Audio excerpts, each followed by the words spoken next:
Everyone knows how Rome fell, right? Barbarians at the gate, cities burning, and gladiators fighting in the Colosseum as the empire collapsed around them. But what if I told you the real fall of Rome happened centuries earlier, and nobody noticed? This is the story of the Roman Republic, not the empire and not the Caesars.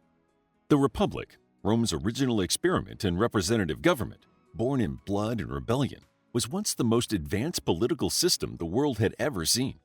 And it died not with a single assassination or invasion, but in slow motion. It was chipped away, one emergency at a time, one power grab at a time, and one populist at a time. This isn't just history. This is a warning wrapped in a toga. If you think the Republic fell because of Caesar, you're about 100 years too late. So let's rewind to the fall you probably never learned about. Rome before the fall. Glory, gridlock, and growing pains. At its height, the Roman Republic was a marvel. It was not perfect, but it was undeniably impressive. Founded in 509 BCE after kicking out its last king, it created a system unlike anything the world had seen. A mixed constitution with checks and balances, yearly elected consuls, and a senate that advised but didn't rule absolutely. Citizens had rights. Laws were written. Power was divided. It worked for a while. By the 3rd century BCE, Rome had defeated its local rivals, then taken on Carthage in the Punic Wars, and won. It controlled Spain, North Africa, and parts of Greece. It was rich, victorious, and respected. But success came with rot. Rome's system had been designed for a city-state, not a Mediterranean superpower. The further Rome expanded, the more it stretched its political infrastructure to the breaking point. And the first crack was land. After Rome defeated Carthage, it distributed massive tracts of land to the wealthy elite, not to the soldiers who fought the wars. The rich bought up more land, often from peasants in debt. They created massive estates, latifundia, worked by slaves. And suddenly, you had thousands of displaced Roman citizens pouring into cities like Rome, jobless, landless, angry. The second crack? Military service. The Republic's shrinking pool of landowning soldiers left it desperate for manpower. Just as military campaigns became longer and more demanding, ambitious generals like Marius stepped in. Gaius Marius was the first to break the mold in 107 BCE when he allowed landless citizens to serve. He professionalized the army and turned its loyalty away from the Senate and toward himself. Soldiers no longer fought for Rome. They fought for their general, for land, for plunder, and for retirement security. Do you see the drift? Now add corruption. The Senate, once filled with men of high principle, at least in theory, had become a playground for bribery, vote rigging, and elite infighting. The tribunes, elected to protect the common people, were often silenced, exiled, or even murdered. Political violence became normalized. In 133 BCE, Tiberius Gracchus, a tribune who tried to pass land reforms, was clubbed to death by senators with wooden benches. His brother Gaius tried the same thing 10 years later, with the same ending and the same silence from the Republic. And through all this, the Senate did nothing. Not because it couldn't, but because it wouldn't. The system was rigged to favor the elite, and the laws protected privilege. So, you see, the Republic wasn't broken overnight. It was a slow undoing from the inside out. Crisis mode. The rise of strongmen and the normalization of emergency power. The Republic was bleeding out. But instead of finding a cure, Rome reached for the most dangerous medicine: unchecked power. By the early 1st century BCE, the Roman political system had become so paralyzed that even minor reforms sparked bloodshed. It was no longer a matter of right versus wrong. It was survival. And when systems become about survival, law gives way to muscle. Enter Lucius Cornelius Sulla, the original blueprint for dictatorship in a republic. A battle-hardened general, Sulla was respected, feared, and utterly ruthless. In 88 BCE, after a dispute over military command, Sulla did something that had never been done in Roman history. He marched his army on Rome itself. This was an unthinkable violation of Roman law. The army was supposed to protect the state, not occupy it. But Sulla had the loyalty of his soldiers, and he knew something terrifying. The Senate could be bullied. And it was. Sulla seized power, ousted his enemies, and later returned to march on Rome a second time. This time, he became dictator, not just in name, but in full. He created proscription lists, public death orders, where political enemies were hunted down and executed. An estimated 500 senators and 9,000 Roman citizens were killed or exiled during Sulla's purges. But perhaps the most chilling part?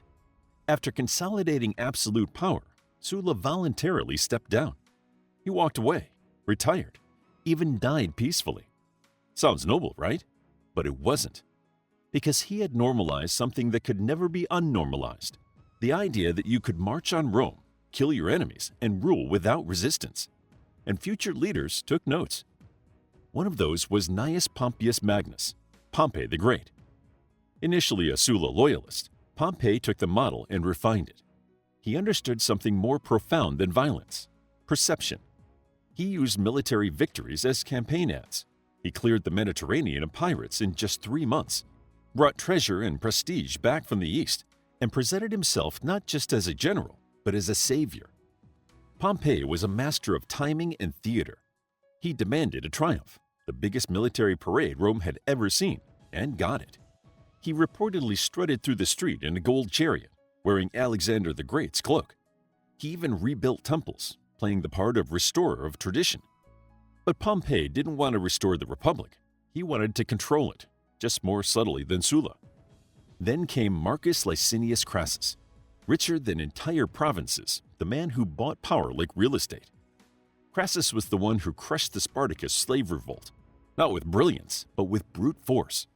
He crucified 6,000 rebels along the Appian Way. Then he ran for office on it. And finally, Julius Caesar, the wild card, younger, sharper, and charismatic. Caesar understood people. He didn't just buy their support, he earned their love with lavish gifts, exciting games, smart laws, and relatable speeches. He learned from all who came before him and improved on their flaws. And together, Pompey, Crassus, Caesar, they formed the first triumvirate. It wasn't an official institution. They weren't elected. They were just 3 powerful men who decided to run Rome like it was a private company.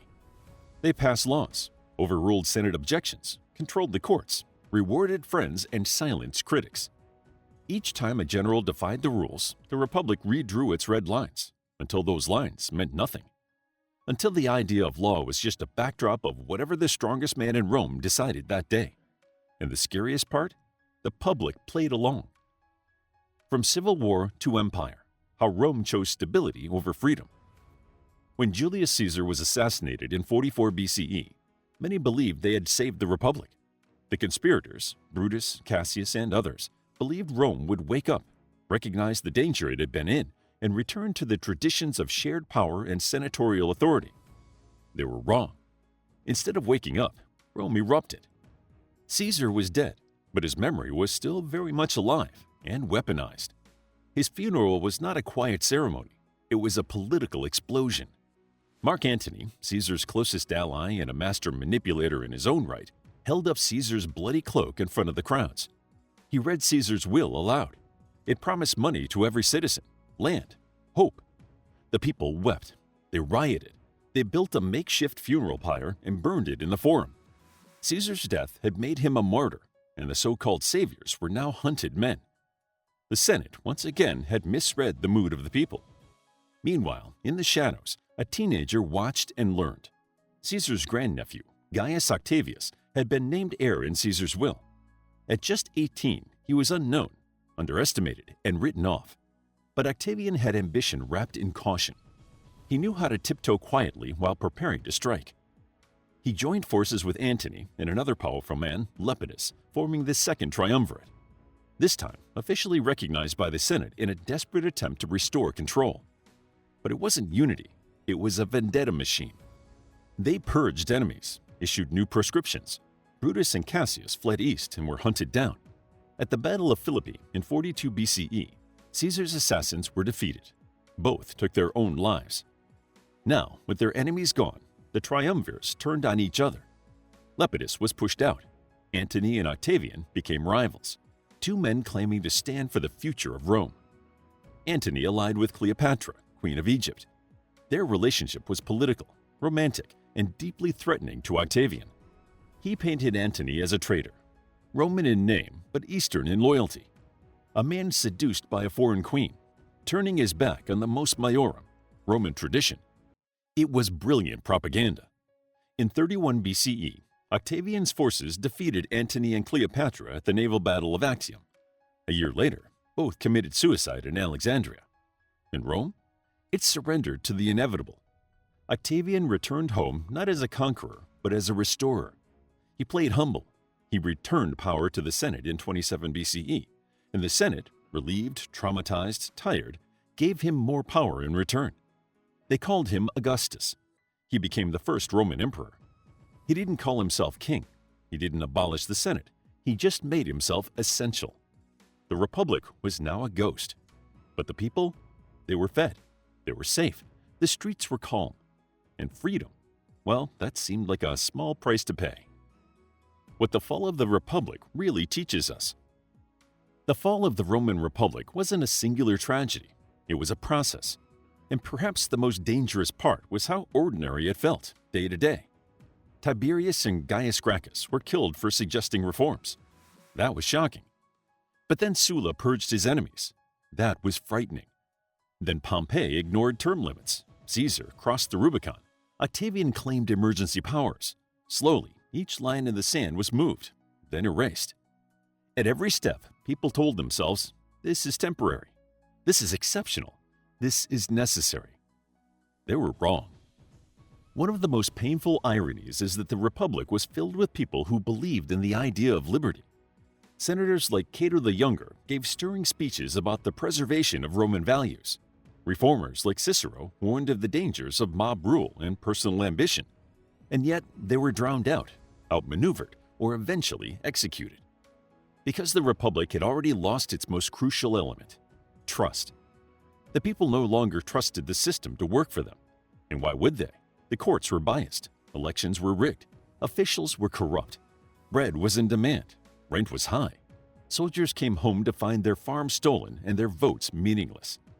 So when a Caesar came, offering hope, land, reform, they listened. And when liberty disappeared, it did so quietly. There was no collapse, no foreign army, just the slow retreat of self-governance, replaced by something that looked like stability, but was in truth submission. That's why this history matters, because governments don't always die with fire and chains. Sometimes they fade out in the comfort of order, in the quiet of apathy, in the hope that this strongman will be better than the last one. And make no mistake, modern parallels are everywhere. Emergency powers that never get revoked, judges appointed for loyalty, not law, leaders who blame enemies, praise violence, promise miracles. It doesn't start with a dictator. It starts with dysfunction. When systems feel rigged, the people look elsewhere. They want something, anything that feels like control. And when they're offered a single voice to trust, many will take it. Rome was not unique. It was human. And the fall of its republic wasn't a warning for the ancient world. It was a warning for us. How would you like to get a deeper understanding of history, impress your friends, and predict the future more accurately based on past events? If this sounds like something you might be into, then check out the brand new Captivating History Book Club by clicking the first link in the description. To learn more about Rome's history and its fall, check out our book, Imperial Rome, a captivating guide to events and facts you should know about the Roman Empire. It's available as an ebook, paperback, and audiobook. If you found the video captivating, please hit the like button and subscribe for more videos like this.